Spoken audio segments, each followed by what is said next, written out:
The Scorpion's Ascent, the last smile of Goetia. The mob didn't realize that when you corner a witch, you aren't trapping a victim. You are simply volunteering for the sacrifice.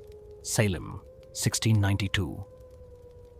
The air in the deep woods of Massachusetts didn't just carry the scent of pine and damp earth. It carried the stench of fear and burning pitch. Under the skeletal canopy of ancient oaks, the shadows danced in a jagged 2D vector rhythm. The world was a sharp-edged fairy tale gone wrong, minimalist, Gothic, and suffocatingly dark. Against the gnarled trunk of a dead tree, Goetia stood. Her copper caramel hair fell in wild wavy cascades over her shoulders, a stark contrast to the deep V-neck of her black lace-embroidered gown. Wrapped around her was a heavy, hooded purple cloak, stitched with golden crescents that seemed to catch the flicker of the surrounding torches. Her eyes, a piercing, toxic emerald green, did not blink. In her arms, she cradled Curse, her fluffy, obsidian-furred companion, holding him with a protective, iron-tight grip.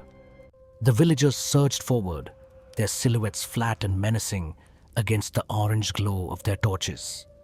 They shouted prayers that sounded like curses, their faces contorted in a righteous fury.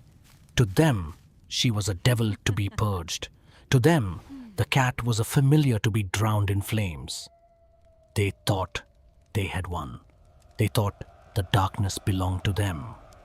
Goetia didn't scream. She didn't beg. Instead, her full lips curled into a slow, mocking smile, a silent laugh that chilled the blood of the men in the front row. Suddenly, the world fractured. A thick, swirling fog of black and burgundy smoke erupted from the earth, swallowing her form. The mob stumbled back, the heat of their torches eclipsed by a sudden, unnatural chill. From the heart of the smog, something massive and lethal began to take shape. The soft lace and purple velvet were gone, replaced by the clicking, razor-sharp plates of a giant obsidian scorpion. Standing 10 feet tall, the scorpion's body shimmered like polished volcanic glass. And there, perched safely atop the creature's broad cephalothorax, sat Curse, the cat's yellow eyes glowing with a calm, predatory satisfaction. The witch had shed her skin, revealing the predator within.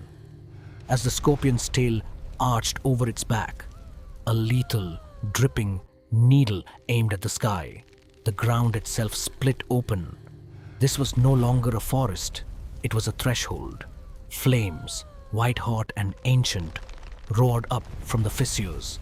The gates of the underworld groaned as they swung wide, revealing the shifting crimson depths of the abyss. From the shadows of the rift, the great lords of the deep stepped forward. Baphomet, Lucifer, Satan, Hades, the architects of the eternal dark, reached out. They did not come to judge her. They came to claim their own. Baphomet, the horned guardian of balance, cast a gaze over the scene. He moved with a grace that ignored the screams of the villagers. He would not harm the smallest blade of grass or the lowliest animal of the earth. But for the righteous mob, there was no mercy. As Goetia, in her obsidian form, descended into the fiery rift with Curse, the vengeance began. One by one, the villagers began to burn, not from the outside in, but from the feet up. Their bodies became living torches, their screams swallowed by the roar of the hellfire they had so eagerly stoked for another. The descent ended, not in pain, but in splendor. The crimson atmosphere of the underworld opened up into a hall of impossible luxury. A table, miles long and covered in blood-red velvet, stretched toward the horizon. Here, the princes and princesses of hell waited. Lilith, with her regal and ancient beauty, stood at the head of the table. There was no fear here, only love, only belonging.